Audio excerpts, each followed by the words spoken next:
So here at the top left-hand corner of Tal'Darim Altar, we have Slayer's Sleep spawning as our blue Zerg player.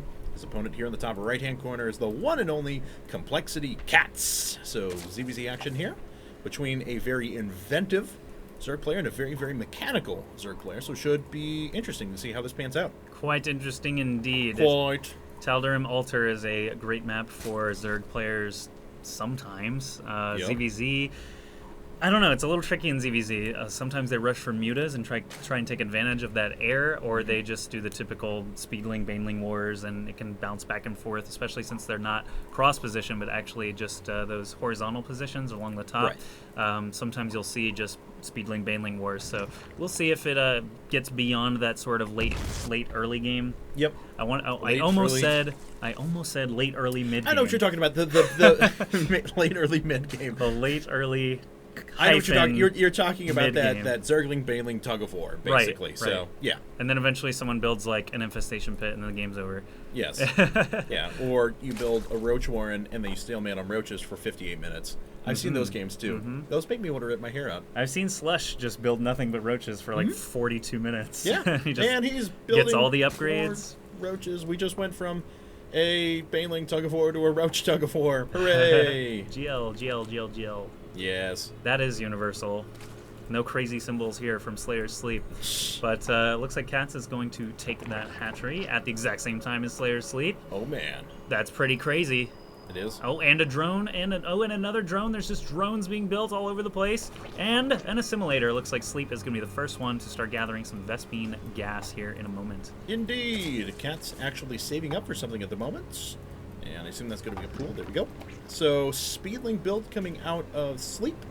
Speedless build coming out of CatZ. Hooray! ZVZ, first 5 minutes. Sometimes slower is better, but not in Zerg versus Zerg. So we'll see how this pans out for Complexity CatZ. Slayer's Sleep. What do you know about this guy, Slayer's Sleep?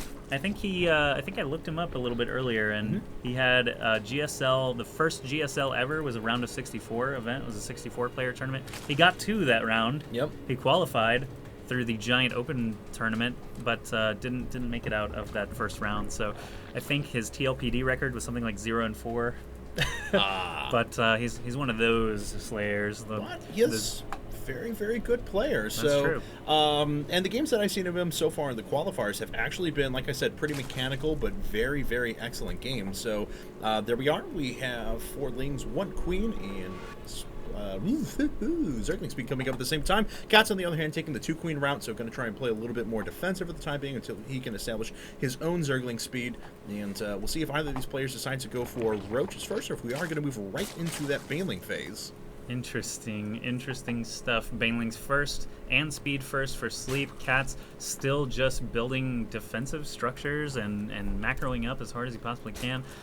He does have a little bit better drone count here, but if he doesn't stay alive long enough for it to matter, then he won't be alive long enough for it to matter. That actually could be a problem you're talking about. I mean, he's got another couple of drones coming up now. It gives him 22 to 16, but he is way down in Lings, as in like 14 to nothing. That's not a good percentage to have infinitely percentage less Lings than your opponent. We'll see in just a moment, especially since Baneling Speed, or actually, sorry, Zergling Speed has just started for CatZ just a moment ago. Baneling Nest is already complete for Sleep, so he can morph those 3 little guys hiding in the shadows, the bushes there. Yeah, there he does it right away. And if he can get into that mineral line of CatZ, he's going to have big problems here. Won't be able to stop that with just a Spine Crawler.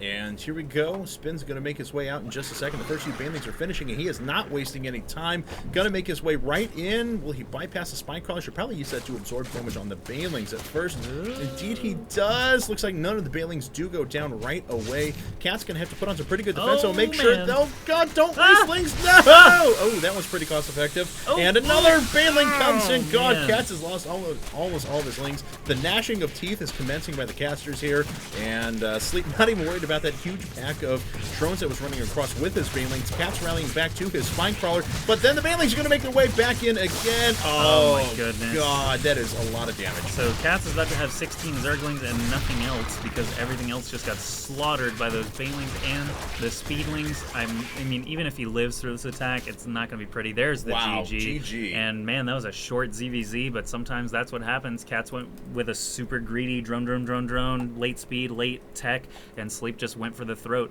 with that Baneling Nest tech. So good job by Sleep. CatZ, you still got another chance to try here. There's a best of 3 series with Slayer Sleep, so you got at least one more game in you to try and switch things around here. And we'll see what he goes with here in just a second as we will move to game number 2.